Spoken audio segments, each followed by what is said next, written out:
Allégations de racisme à Montréal-Nord. Le chef de police, Fadi Daguerre, rencontre des citoyens. Le changement sera long et difficile. La confiance est à reconstruire entre la communauté et le SPVM. Ce que je n'ai pas entendu, c'est des excuses auprès des personnes qui sont concernées. Aussi, ce soir, des femmes craignent pour leur sécurité après que des livreurs d'Uber Eats se soient rentrés chez elles. J'avais l'impression qu'il y avait quelqu'un là, dans l'appartement. Et au lendemain du séisme le plus meurtrier du siècle en Colombie,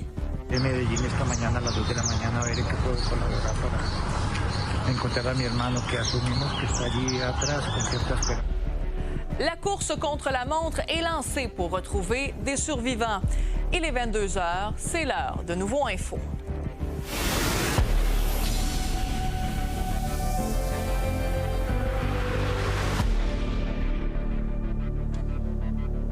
Bonne fin de soirée tout le monde. Près de 2 mois après le démantèlement d'une équipe du poste de quartier 39 à Montréal-Nord en raison d'allégations de racisme, eh bien, il y a le chef de police, Fadi Daguerre, qui a fait le point ce soir sur les événements lors d'une consultation publique.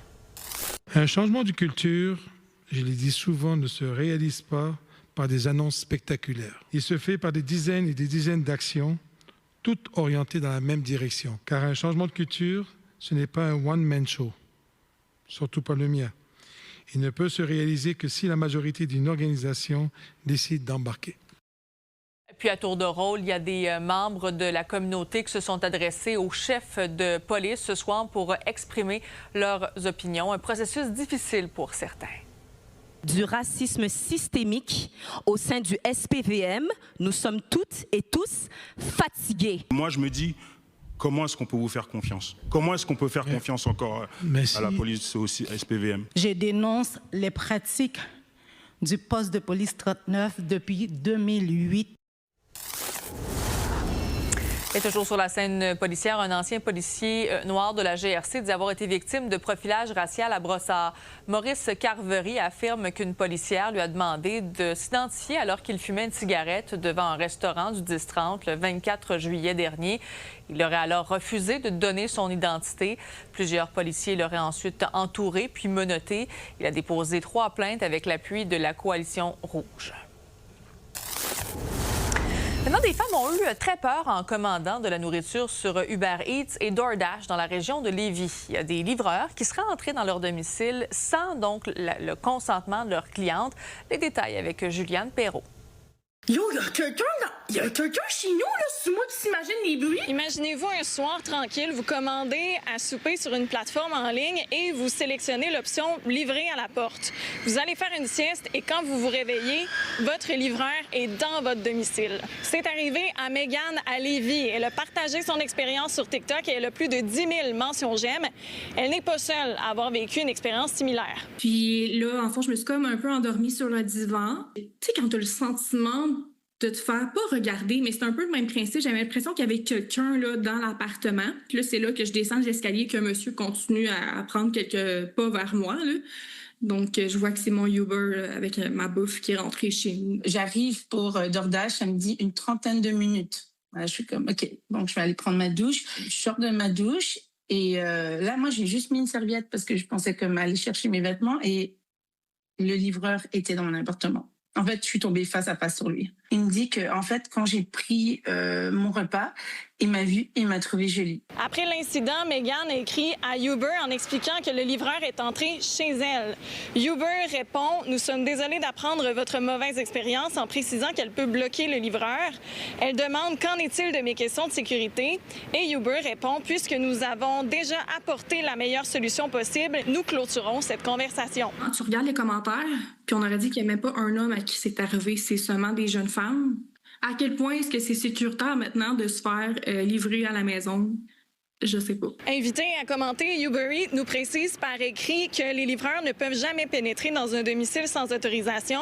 Nous encourageons les clients à nous signaler ce type de comportement afin que nos équipes puissent prendre les mesures appropriées, ce qui peut aller jusqu'à la suppression du compte de l'application. Moi, ce qui m'a fait un peu peur, c'est la crainte de savoir que quelqu'un travaille et peut prendre vos informations personnelles et peut revenir en fait vous voir. Comme là, mon copain est en vacances et je ne suis pas à l'aise à commander toute seule. Et sur un point de vue légal, qu'est-ce qu'on peut faire? Si on n'a pas barré notre porte, sommes-nous responsables? J'ai posé la question à une experte. Mais je pense que, en fait, l'infraction serait peut-être plus appropriée, ça serait harcèlement. Parce qu'on pense souvent qu'harcèlement, c'est obligé d'être des comportements répétés, mais pas nécessairement.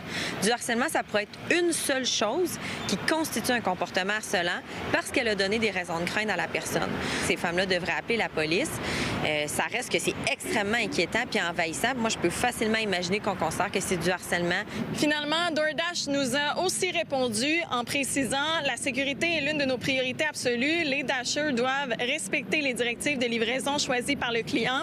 Si un client est confronté à un comportement inapproprié, nous l'encourageons à communiquer immédiatement avec le service à la clientèle. À Québec, Juliane Perrault pour Nouveau Info.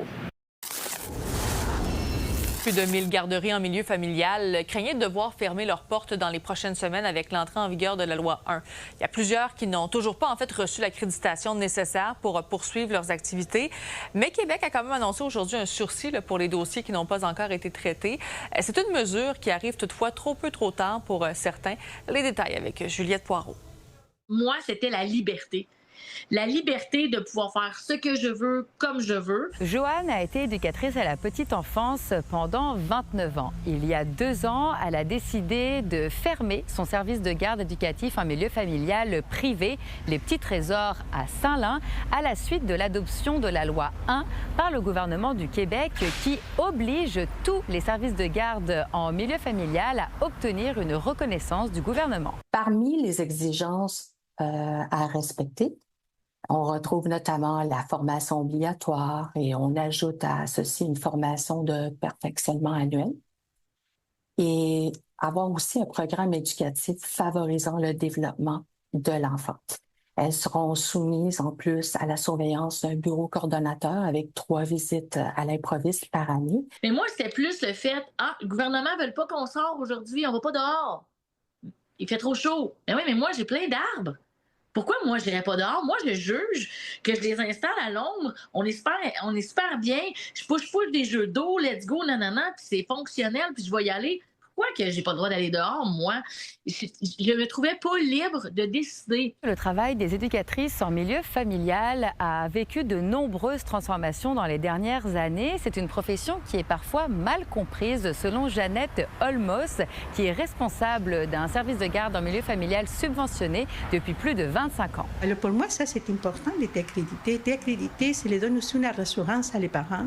Ça nous protège à nous dans tout ce que c'est la loi, OK, dans tout ce que c'est la protection aussi pour les enfants. Alors, les choix des autres filles qui ne voulaient pas être accréditées, l'exemple qu'ils donnent, dit « Oh mon Dieu, c'est beaucoup de paperasse. C'est beaucoup d'exigences. En plus de ça, c'était un agent de conformité qui peut sonner à la porte n'importe quand.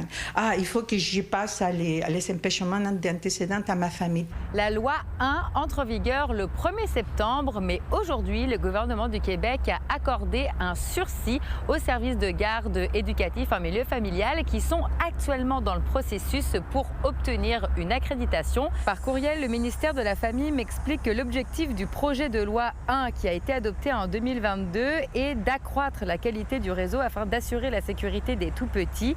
Et l'une des façons d'y arriver, ça passe par l'intégration à terme des personnes non reconnues dans le réseau. Pour tous les autres milieux de services de garde qui n'ont pas obtenu de reconnaissance du gouvernement, eh bien, ils pourront seulement accueillir 2 enfants au lieu de 6 ou bien des enfants qui proviennent de la même famille.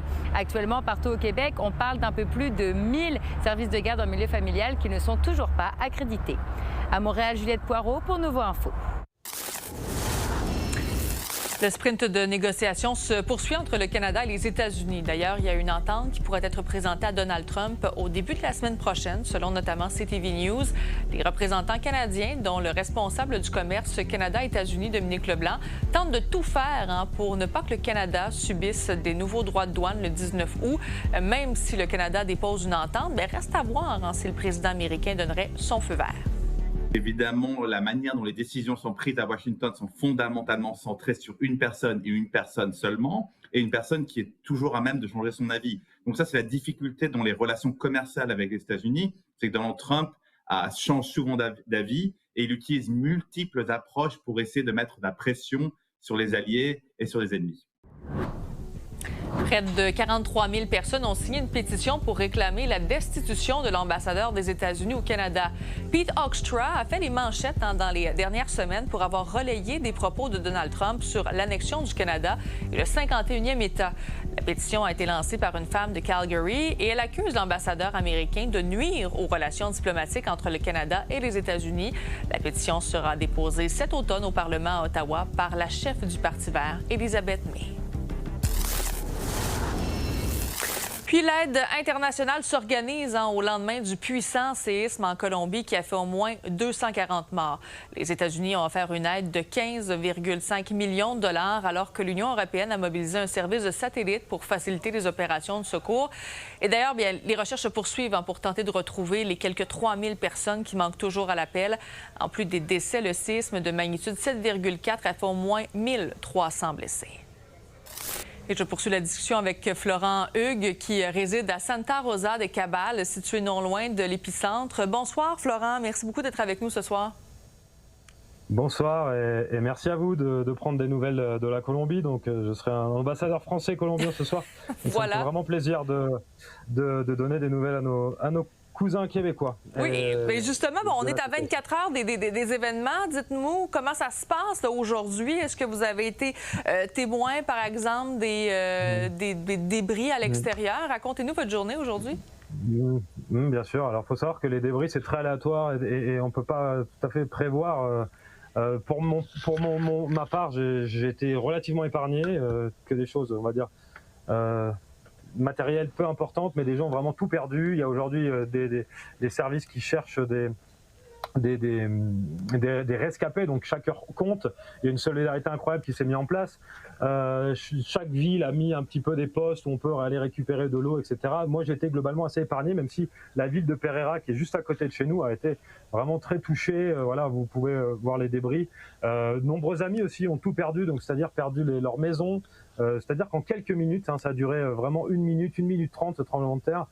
Quelque chose de vraiment effroyable qui a fait peur à tout le monde. En fait, j'ai l'impression qu'on s'est retrouvés tous dans un crash d'avion collectif où tu sais pas ce qui va se passer. Et là, tu avais l'impression celui-ci qu'il allait s'arrêter tant qu'il n'y aurait pas tout détruit, quoi. Et c'était très très long, une violence incroyable. Et voilà, mais on sait, on est relativement habitué parce qu'on vit dans une zone où la cordillère des Andes, qui part de la Patagonie, se divise en 3 en Colombie. Donc il y a beaucoup de montagnes, de hautes montagnes, dont une faille assez connue. Mais malgré l'habitude, là, on a vite compris que c'était du sérieux. Oui, non, puis aujourd'hui, c'est-à-dire, est-ce que vous sentez que c'est un peu une course contre la montre? Bon, vous nous avez dit, on est en train de rechercher, en fait, pour des personnes qui sont rescapées. Comment ça se passe? Est-ce qu'on ressent un peu que c'est le chaos là-bas? Oui, tout à fait. Effectivement, les journaux télévisés ne passent que des appels à témoins, donc on recherche des gens, les stories Facebook, beaucoup de gens recherchent des proches, il y a des familles entières qui ont disparu. Aujourd'hui, beaucoup de choses sont filmées, donc il y a même certaines vidéos qui sont horribles avec des familles entières qui sortent d'immeubles et qui se prennent l'immeuble sur elles. Enfin, il y a vraiment des choses à peine regardables qui se sont passées. Aujourd'hui, on est déjà pas loin de 200 morts, mais un nombre de disparus très conséquent et on ne sait pas jusqu'où ça va monter. Ça ne devrait pas monter aussi haut que le Venezuela, même si on est sur une magnitude assez équivalente, parce que les constructions étaient quand même assez solides, mais bon, malgré tout, c'est vraiment la roulette russe, comme je vous ai dit. Tu peux être dans un immeuble, ne peut presque pas avoir de fissures, et d'une minute à l'autre, d'un endroit à l'autre, un immeuble peut tomber comme un château de cartes, comme vous l'avez vu, et c'est vraiment effroyable. Vraiment. Donc, Florent, Hugues, merci beaucoup d'avoir été avec nous ce soir et heureusement, là, votre résidence a été épargnée, mais toutes nos pensées, évidemment, pour ceux et celles qui n'ont pas eu cette chance. Mais merci beaucoup de nous avoir donné des nouvelles de la Colombie aujourd'hui. Je vous remercie. Merci à vous. Et venez en Colombie, la reconstruction va se faire.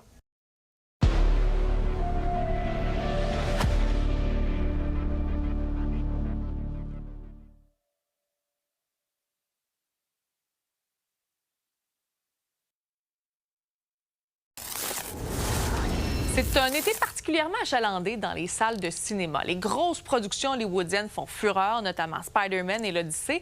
Mais il y a tout de même plusieurs films québécois qui réussissent à tirer leur épingle du jeu. Un reportage de Marie Cassimard. Je ne sais pas si vous passez un bel été, mais les cinéphiles, eux, passent un très bel été.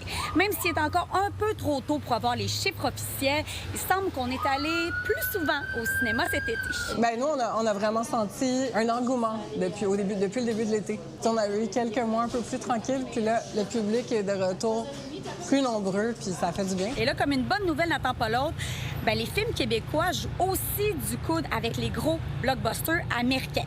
Parce que regardez bien ça. Évidemment, on a Spider-Man qui reste de loin le grand favori cet été. Il est suivi de près par l'Odyssée. Mais là, cette semaine, surprise, un film québécois, 125 rue des Malaises, qui se retrouve dans le top 3 du box-office. En 4e position, qu'est-ce qu'on retrouve? Encore un film québécois. On retrouve Rédemption de Luc Picard. Et il y a même un 3e titre québécois qui se retrouve dans le top 10. Et j'ai nommé le film Françoise. Cette année, il y a vraiment une grosse compétition de retour de films américains et qui sont vraiment, les gens y vont. Je veux dire, quand on regarde l'Odyssée ou Spider-Man ou tous les films famille, pour nous, on a pris une décision. On va sortir contre les films américains. Si on a des bons films, le public va venir. Et effectivement, le public vient. On vient vraiment se confronter contre les Américains. Et puis, moi, je suis très content de voir qu'on réussit à se démarquer dans cette immersion totale américaine. Depuis le 1er juillet, on a commencé avec Françoise. Après, il y a eu 125 rue des Malaises. Puis maintenant, on a Rédemption. Les 3 films attirent beaucoup de monde dans nos salles. Le cinéma québécois, cet été, au Cinéma Beaubien, ça représente plus de 60 % du box-office. Alors que les premiers mois de l'année étaient plus tranquilles que d'habitude. Ça tournait plus autour de 30 %. Donc, c'est pratiquement le double. C'est vraiment c'est assez exceptionnel. C'est attribuable à? Bien, à des titres porteurs qui mobilisent les gens. Puis, je pense qu'il y a des têtes d'affiche aussi qui ont été capables qui ont donné envie aux gens de se mobiliser. C'est sûr que durant l'été, normalement, les gens vont venir voir une comédie. Bon, François, c'est une comédie, c'est plus facile, c'est plus accessible. Moi, j'ai pris aussi je me suis dit, je vais venir avec Rédemption, qui est complètement autre chose, qui n'est pas une comédie, mais qui est un film vraiment réussi de Luc Picard. Pour moi, c'est important de dire, je vais présenter autre chose que des comédies, puis autre chose contre les Américains, et je pense que mon film va se démarquer dans ce monde-là, parce qu'on va offrir quelque chose de différent. Quand on regarde ce qui se passait il n'y a pas si longtemps, bien, on se dit que c'est assez intéressant, ces résultats-là. En 2025, les Québécois étaient pas mal moins nombreux à être allés au cinéma qu'en 2024. On parle d'une baisse de 15 % de fréquentation entre ces 2 années. À Montréal, Marie Cassimard pour Nouveau Info. L'Agence canadienne d'inspection des aliments a publié un important rappel des fromages cheddar de la laiterie Quaticook. Pas moins d'une trentaine de produits différents sont rappelés pour des risques de contamination à la bactérie Listeria. Mais selon l'entreprise, il ne faut pas s'inquiéter outre mesure. C'est un rappel volontaire qu'on a lancé hier suite à des analyses qu'on a reçues de l'externe hier matin. Alors, on a contacté l'agence par rapport à le risque potentiel de Listeria dans un de nos produits de fromage, étant donné qu'on ne peut pas localiser quel bassin qui était contaminé ou s'il y avait contamination, parce qu'on n'a pas pu refaire d'échantillons à cause des dates qui étaient déjà tout vendues et probablement consommées. On a décidé de rappeler l'ensemble des produits de cette journée-là. Alors, le rappel touche seulement les fromages qui sont à réfrigérer après le 24 juillet.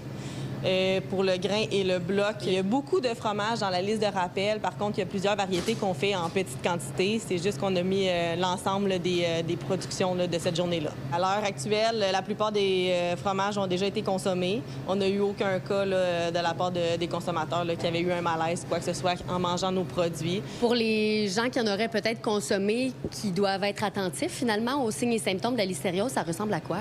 En fait, ça peut ressembler à une indigestion. Donc, maux de cœur, maux de ventre? Oui, vomissements, diarrhée, etc. En moyenne, la laiterie Quaticook produit quotidiennement près de 2000 kilos de fromage. Dans les journées suivantes, les tests étaient négatifs. On sait que la sanitation, elle est faite selon les procédures. Fait que c'est vraiment un cas isolé. Il n'y a pas eu d'arrêt de production, étant donné que les résultats, on les a près de 2 semaines plus tard. Les fromages, comme je l'ai déjà dit, ont déjà été consommés pour la plupart. Par contre, s'il y en a qui ont des fromages en bloc, vérifier à la maison s'ils ont la réfrigérée après le 24 juillet. On leur demande, s'ils veulent un dédommagement, de le prendre en photo et d'envoyer un courriel à service client à commercial-laiterie-de-quaticook.com. Ils n'ont pas besoin de reçu, quoi que ce soit. Puis après ça, ils peuvent détruire, jeter le fromage sécuritairement. Aucun porte-parole de l'Agence canadienne d'inspection des aliments ni de Santé Québec-Estrie n'était disponible pour commenter le dossier. Les produits rappelés sont visibles sur le site Internet de l'Agence canadienne d'inspection des aliments. À Quaticook, Fanny Lachance-Paquette pour Nouveau Info.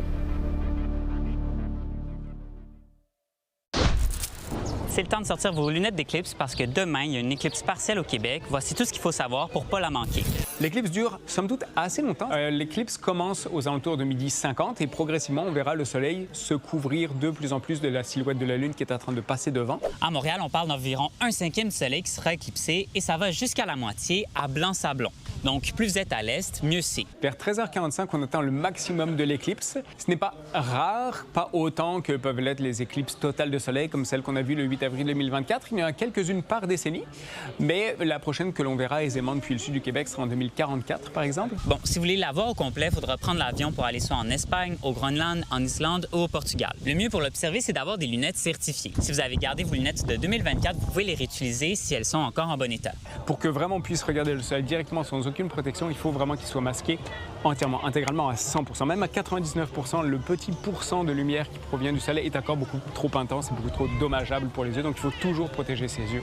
Ici au planétarium, il n'y aura pas d'événement spécial pour l'éclipse, mais il y aura un télescope qui sera disponible pour regarder le soleil. Ce télescope-là, il a une particularité, c'est qu'il n'est fait pour observer que le soleil. Il va faire passer la lumière dans un prisme qui, en gros, va découper la lumière du soleil en son spectre et il ne va sélectionner qu'une petite partie des informations lumineuses qui en proviennent. Sinon, vous pouvez toujours vous tourner vers les clubs d'astronomie amateurs qui feront peut-être des rassemblements proches de chez vous.